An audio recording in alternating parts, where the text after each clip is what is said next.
Eh, Waduh, kayaknya ada yang lagi nggak konsen nih pakai nabrak orang segala. Emang sih lapar ya lagi puasa, tapi jangan meleng gitu juga kali, baik. Untung abangnya nggak marah tuh. Usut punya usut, abangnya nih kerja di pabrik oncom tuh foodies. Nah buat nebus kesalahan, Bayu mau bantuin bikin oncom. Siapa tahu dapat takjil buat buka puasa, ya nggak? Emang modus nih ya Bayu. udah ini udah siap kirim nggak ya? Ciri-cirinya apa kan kalau udah yang siap kirim? Oh, udah keluar jamur kayak gini ya? Nah, gini foodies. Jadi yang udah siap itu yang ada jamurnya. Yang kayak gini-gini nih. Tuh, ntar kita bandingin sama yang baru dibuat Kang ya. Pabrik oncom Bu Nana letaknya di Kampung Bojong di Cibinong. Pasokannya selalu ditunggu foodies setiap hari di seluruh Kabupaten Bogor. Ya, mulai dari Pasar Bojonggede, Pasar Ciluar, sampai Pasar Citayam. Dahsyat ya. Beroperasi sejak tahun 2005, pabrik ini bisa memproduksi ribuan ebek oncom setiap harinya. Eits, bingung ya? Ebek itu apaan sih? Jadi, ebek adalah kayu bambu tempat alas oncom sekaligus satuan ukurannya foodies. Jadi saat dijual ke pasar tuh yang dihitung bukan berdasarkan beratnya. Satu ebek oncom dijual seharga Rp5.000. Tapi itu harga pabrik ya. Kalau di pasar ya harganya bisa naik 2 kali lipat ya tuh. Makanya beli di pabrik aja sini. Pak, saya penasaran nih cara buatnya gimana ya? Oh ya, kebetulan itu mau diangkat itu Di mana? di belakang. Oh, sebelah sana ya? Oke foodies, sekarang kita bakalan lihat cara buat oncomnya. Yuk ikutin terus. Kang, isi Kang. Foodies makanan khas Jawa Barat ini proses pembuatannya tuh lumayan panjang loh. Bahan utamanya bukan kacang kedelai mentah ya, melainkan ampas dari tahu. Nah, ampas tahu yang sudah dipres ini harus dimasak terlebih dulu foodies. Proses memasaknya di dalam drum besar dan juga menggunakan kayu bakar. Wih, asapnya lumayan ya di sini. Kebayang dong panasnya kayak apa, ya kan? Sekali memasak nih menggunakan 10 drum dan juga dalam sehari biasanya 3 kali proses memasak tuh foodies. Butuh waktu sekitar 3 hingga 4 jam untuk memasak ampas tahu ini. Aduh foodies, ini panas banget foodies. Karena ini baru matang atau gimana Kang? Ya, Oh, jadi ini baru matang foodies. Jadi ini proses masaknya ya Kang ya? Oh. Kelihatannya enteng ya foodies, tapi you know what? Kalau kalian nyobain nyekop ampas tahu ini asli berat banget loh. Apalagi panas loh di sini, gak kaleng-kaleng nih panasnya. Asli ini bikin badan langsung mandi keringet. Ayo bye, semangat bantuin ya. Jangan alasan karena lagi puasa jadi lemes loh. Semangat. Jadi kita harus hati-hati kata Bang. Bang, setelah tahap ini apa lagi Bang? dicetak. Oh, dicetak Bang ya? Oke. Cetaknya di sebelah mana Kang? Di depan. Di depan? Eits, tapi sebelum dicetak foodies, bantuin dorong gerobak ampas tahunya dulu dong. Ini foodies beratnya nggak main-main loh, sampai ratusan kilo saking padat banget ini isinya. Jadi mendorongnya harus rame-rame. Ayo, semangat! Biasanya mencetak oncom ini di dekat rak penyimpanan oncomnya tuh foodies, agar memudahkan untuk menaruh oncom yang sudah dicetak. Mencetak oncom ini menggunakan alat yang cukup sederhana, hanya menggunakan kayu yang berbentuk persegi panjang lalu diisi oncomnya dan tak lupa sambil ditekan-tekan. Oke, keluarkan pencetaknya dan jadi deh oncom berbentuk persegi panjang foodies. Jadi setelah ini dingin, tatakannya dingin, itu dikasih ragi. Jadi biar dia fermentasi Kang ya, berjamur ya. Foodies, ampas tahu yang digunakan di tempat produksi ini menggunakan jenis tahu putih. Sedangkan biang atau yang biasa disebut ragi atau yang digunakan untuk taburan oncomnya ini nih foodies menggunakan ampas tahu coklat.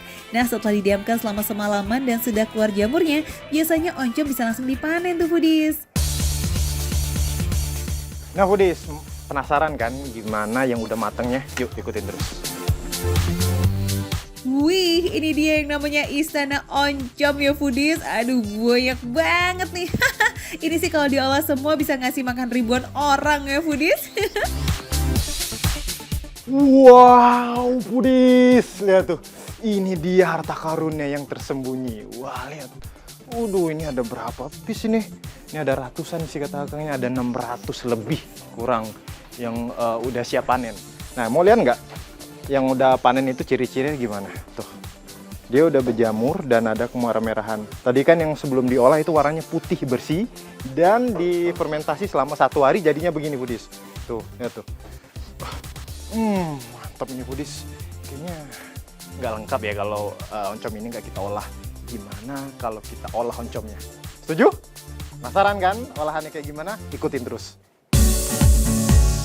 Bahannya memang ampas, tapi olahannya jelas bukan sembarang ampas foodies. Ya, langsung kita cari olahan oncom yang lazis banget buat buka puasa foodies. Oke.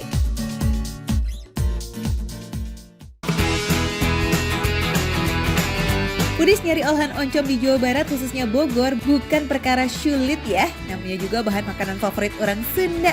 Pastinya mah tiap sudut banyak yang jual. Tapi kabarnya nih ada warung makan yang punya spesialisasi oncom di kawasan Cibinong. Ya kita buktiin langsung aja ya, selazis apa sih masakannya? Nah Budis, sekarang saya lagi ada di dapurnya dan kita bakalan olah oncom yang saya bawa tadi. Bu, oncomnya Bu, segar kan? Iya, Bu, apa nih Bu? Langkah-langkahnya Bu, cara buatnya? kita mau bikin nasi tutuk oncom. Untuk membuat nasi tutuk oncom ini, bumbu yang dihaluskan menggunakan cabai, garam, bawang merah, dan juga bawang putih. Hai bye, ulek bumbunya sampai halus. Malu dong sama otot tuh kalau ngoleknya nggak halus. Nah Foodies, oncomnya itu yang ada di daerah Bandung itu sebenarnya ada item-itemnya. Nah berhubung kita lagi ada di daerah Bogor, nah kita panggang aja Mas ya, bener ya? Kita panggang aja, jadi biar kering dan biar ada item-itemnya. Gak butuh waktu lama, asal permukaan oncomnya sudah kering dan agak kehitaman bisa langsung diangkat itu. Foodies, ini kalau dilihat-lihat ya, ini udah kayak roti bakar Foodies. Lihat tuh teksturnya, apalagi setelah dipotong-potong kayak gini, ya kan? Persis roti tawar. Oke, kita potong kecil-kecil oncomnya ya. Nah kalau udah, saatnya kita masak nasi tutuk oncom. Yeay! Pertama, tumis bumbu yang sudah diulek tadi. Nah, kalau sudah aroma harumnya keluar nih, foodies smells good, saatnya kita masukin oncomnya. Nah, Budis, yang kedua kita langsung aja masukin oncomnya yang udah dicincang-cincang. Semuanya Bu ya? Iya. Oke. Nah, itu dia. Bu, ini dihancurin nggak apa-apa kan Bu ya? Oh, oke. Sekarang saatnya masukkan nasinya ya. Aduk-aduk lagi sampai semua bahan tercampur merata. Budis, di sini tuh wanginya tuh nyengat banget di hidung Budis. Udah nggak sabaran mau makan, mau cobain. Ini pasti enak banget. Tak lupa juga kita masukin daun kemanginya foodies agar bisa menambah cita rasa masakan. Gak butuh waktu lama loh, hanya sekitar 10-15 menit nasi tutuk oncom udah matang dan siap buat dihidangkan. Biasanya penyajian nasi tutuk oncom alias nasi TO ini dibungkus dengan daun pisang loh foodies, lalu dibentuk prisma segitiga. Nah, ini dia Budis, sudah jadi nih nasi oncom buatan saya. Bu, ini saya bawa ke depan dulu Bu ya. Oke. Ibu lanjutin nggak apa-apa ya? Siap. Yaudah. Ayo Bu.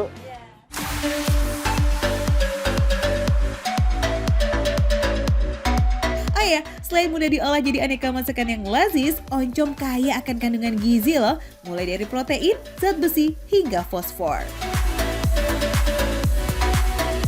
Oke Budis, akhirnya Budis, kerja keras saya terbayar tunai. Tuh, lihat tuh Budis, oncom yang saya bawa tadi tuh ya, panas-panasan, udah panas itu gara-gara uap dari pembuatan itu Budis. Jadi panas banget tuh di situ. Coba kita lihat, seger banget sini Budis. Gak cuma tumis oncom dan nasi tutuk oncomnya aja tuh yang tersaji. Ada juga nila bakar, sayur asem, jengkol, balado, lalapan, dan juga sambal. Oke, langsung kita cobain nih foodies. Tuh Budis, campurannya Budis, tuh kelihatan kan kemanginya sama oncomnya itu. Jadi nasi tutuk oncom ini dominan ke oncomnya ya, karena campuran oncomnya itu. Cuman kalau rasanya kita cobain. Bidang ya, bismillahirrahmanirrahim. Rasanya nggak kaleng-kaleng. Ini rasa gurih dan pedas bercampur menjadi satu, mampu menciptakan rasa yang lazis pastinya. Udah gitu harganya receh banget foodies. Satu porsi nasi tutuk oncomnya ini tanpa lauk ya, itu cuma Rp10.000 aja loh. Foodies, pada awal terciptanya nasi tutuk oncom di tanah Sunda itu hanya disajikan dengan oncom bakar dan garam sebagai bumbu masaknya. Budis, ini tuh enak banget Budis ya.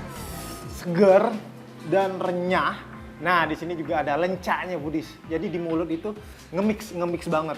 Gurih, pedas, sama renyahnya itu dapet banget Budis. Foodies, olahan oncom khas Sunda kayak begini nih emang fresh banget ya.